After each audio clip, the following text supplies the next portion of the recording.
Best known for thousands of kilometers of beautiful beaches, the state of Florida, thanks to its climate and soil, grows some of the best fruit and vegetables in the U.S. More than 47,000 commercial farms that grow everything from citruses to beans and berries are in this state. Florida's great climate and soil is what made Italian-American family DiMare move here from Boston in 1930s. As teenagers, brothers Dominic, Joseph, and Tony used to sell fruit off a truck, but their business got successful and they opened a store, then another one. In 1945, they were able to buy their first commercial farm. I'm a grandson of one of the founders. My grandfather, who I'm named after, Anthony, and his two brothers started the company, a 91-year-old company. Myself, my brothers and cousins are third generation in the family business. My father and his cousin, the two respective presidents for the Florida and California operations, are still very actively involved.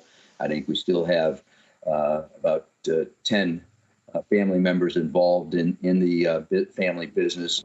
Today, the DiMare farms grow fruits and vegetables in several states: California, Texas, Arizona, Pennsylvania, and Massachusetts.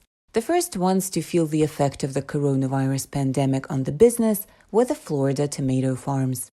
And unfortunately, because of the timing of the pandemic, and with restaurants and the food service sector shutting down, 80% of our business is typically to the food service sector, the school systems, restaurants, cruise ship industry, the theme parks.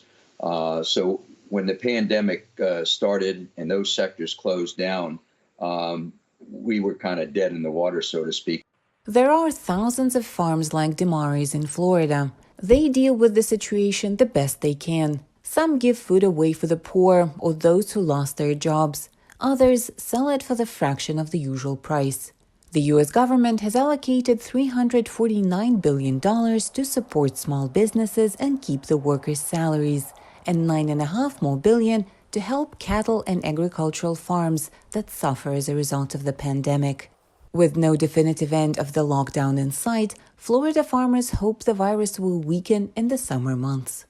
On top of the seasonal changes, social distancing could help bring the reproduction number below 1. So synergistically, yes, but not seasonal changes alone.